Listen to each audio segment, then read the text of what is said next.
એક શાયરે બહુ સરસ વાત કરી, कर्जे निगाहे यार अदा कर चुके हैं हम।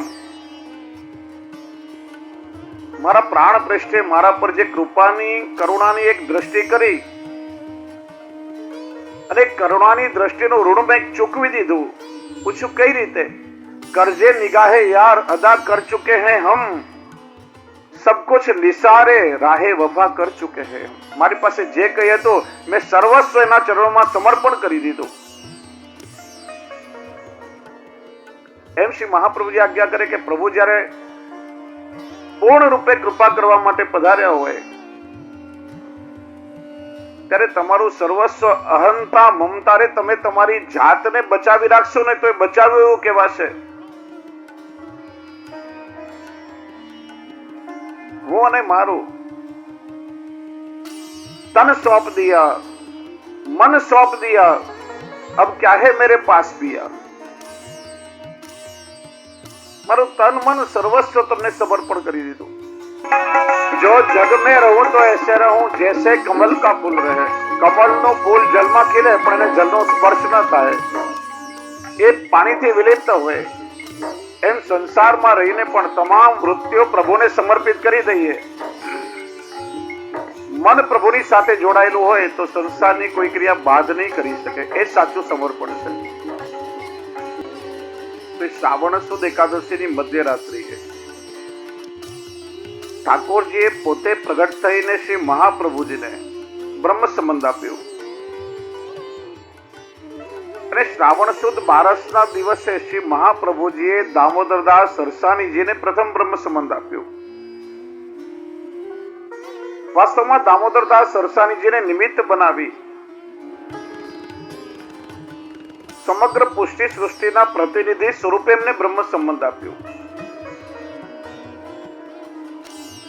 એટલા માટે તો પવિત્રા 12 એ પુષ્ટિ માર્ગનો પ્રાગટ્ય દિન આપણે મનાવીએ છીએ। એ દિવસે સમગ્ર પુષ્ટિ સૃષ્ટિનો અલૌકિક જન્મ દિવસ આપણે મનાવીએ છીએ। તમારામાંથી ઘણા વૈષ્ણવોને એ તો યાદ હશે કે કોની પાસે બ્રહ્મ સંબંધ લીધો, પણ ક્યારે લીધો એ મોટા ભાગના લોકોને યાદ નથી હોતો। તમે પોતાની જાતને પૂછી જો કેટલાને ખબર છે કે કયા દિવસે બ્રહ્મ સંબંધ થયું હતું। એક વૈષ્ણવના જીવનમાં એનાથી વધારે મહત્વનો દિવસ શું હોય? જુઓ, બ્રહ્મ સંબંધનો દિન એ આપણા સમગ્ર પુષ્ટિ સૃષ્ટિનો અલૌકિક જન્મ દિવસ છે। તમારી પાસે એક્સક્યુઝ છે, બહુ નાના હતા, બા કે દાદા અમને હવેલીમાં લઈ ગયા તો અમારા ગામમાં મહારાષ્ટ્રી પધાર્યા હતા અને ઘણા લોકોની સાથે અમને બ્રહ્મ સંબંધ થયો, અમને બહુ યાદ નથી કયો દિવસ।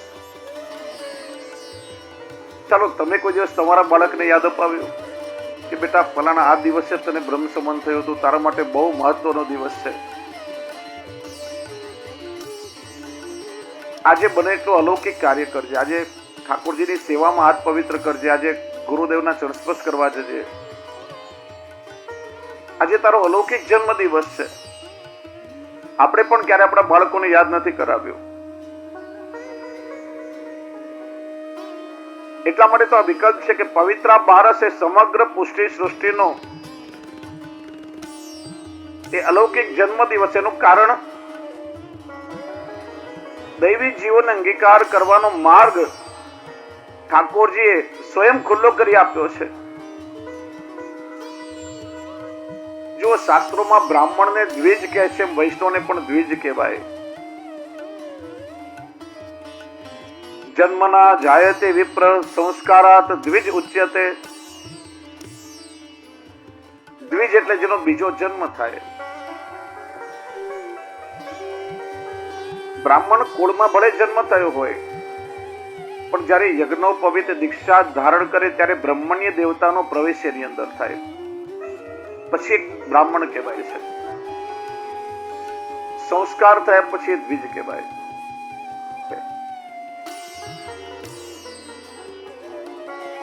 પહેલો જન્મ એટલે જે નિત્ય લીલાનું સ્વરૂપ છે, જ્યાં બિરાજે છે કાયમ આપણું એક બીજો જન્મ એટલે માતાના ઉદરમાંથી આ મનુષ્ય દેહ લઈને આપણો આદિ ભૌતિક જન્મ થયો. અને આધ્યાત્મિક જન્મ એટલે જે દિવસે આપણને બ્રહ્મ સંબંધ પ્રાપ્ત થયો, એ આપણો અલૌકિક જન્મ દિવસ છે. જો આપણે ત્યાં ઠાકોરજીને દોહરા મંડળનો ઉત્સવ આવે ને, એ વૈષ્ણવ માટે દોહરો ઉત્સવ કહેવાય, જન્મ દિવસ પણ છે. અલૌકિક વૈષ્ણવ દેહ પ્રાપ્ત થયો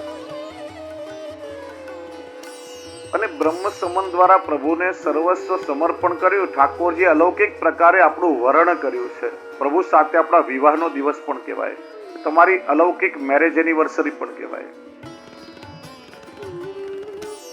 સ્વયં પ્રભુએ તમારું વરણ કર્યું છે. અને પવિત્ર એકાદશીનો ઉલ્લેખ હરસાણીજીની વાર્તામાં તો થયો, પણ સિદ્ધાંત રહસ્યમાં પણ શ્રી મહાપ્રભુજી કહ્યું, શ્રાવણસ્યા મલે પક્ષે એકાદશ્યામ મહાનિશી સાક્ષાત ભગવતા પ્રોક્તમ તદ અક્ષરશ ઉચ્યતે. આ ગ્રંથનું નામ સિદ્ધાંત રહસ્ય એટલા માટે કહ્યું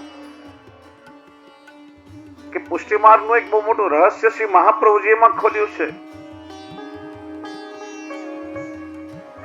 રહસ્ય એટલે સિક્રેટ. ઠાકોરજી અને શ્રી મહાપ્રભુજી વચ્ચે બનેલી જે ઘટના છે, એનું રહસ્ય શ્રી મહાપ્રભુજીએ ખોલ્યું છે. જેમ ભગવાનના ભૂતલ પર પ્રગટ થવાના અનેક હેતુ બતાવ્યા, શ્રી મહાપ્રભુજી આજ્ઞા કરે છે, એક કાર્યમ ભગવત બહુધા વરદાનમ પ્રસાદકમ. પ્રભુની એક એક લીલા અનેક હેતુને સિદ્ધ કરે છે. ઘણીવાર પ્રભુ ભક્તની રક્ષા કરવા લીલા કરતા હોય, ઘણીવાર આનંદનું ધામ દેવા માટે પણ લીલા કરે. ભગવાનની લીલા અહેતુક પણ છે ને સહેતુક પણ છે. પ્રભુ જેમ અવતાર ધારણ કર્યા વગર બધું કરી શકે, અને અવતાર લઈને પણ અનેક લીલાઓ કરે છે, એવી રીતે શ્રી મહાપ્રભુજીના પ્રાગટ્યના પણ અનેક હેતુ છે. સર્વોત્તમજીમાં શ્રી ગુસાઈજી મહાપ્રભુજીના પ્રાગટ્યના અનેક હેતુ બતાવ્યા છે. શ્રી ભાગવત ગૂઢાર્થ પ્રકાશન પરાયણ, ભાગવત રૂપી અમૃતના સમુદ્રનું મંથન કરીને એના ગૂઢ રહસ્ય પ્રગટ કરવા માટે શ્રી વલ્લભનું પ્રાગટ્ય છે. દૈવોદ્ધાર પ્રયત્નાત્મ, નિત્ય લીલાથી વિખોટા પડેલા દૈવી જીવોનો ઉદ્ધાર કરવા માટે શ્રી વલ્લભનું પ્રાગટ્ય છે. એનો પુરાવો દામોદરદાસજીની વાર્તામાં છે. दमला यह मार्ग तेरे लिए प्रकट कियो है. श्री महाप्रभु जी स्नेह थी दामोदर दास जी ने दमला कहीने बोलावता. જેમ 108 મણકાની માળામાં વચ્ચે મેરુ હોય, એમ શ્રી મહાપ્રભુજીના 84 નિર્ગુણ ભગવતી વૈષ્ણવમાં મેરુ સમાન દામોદર દાસજી છે.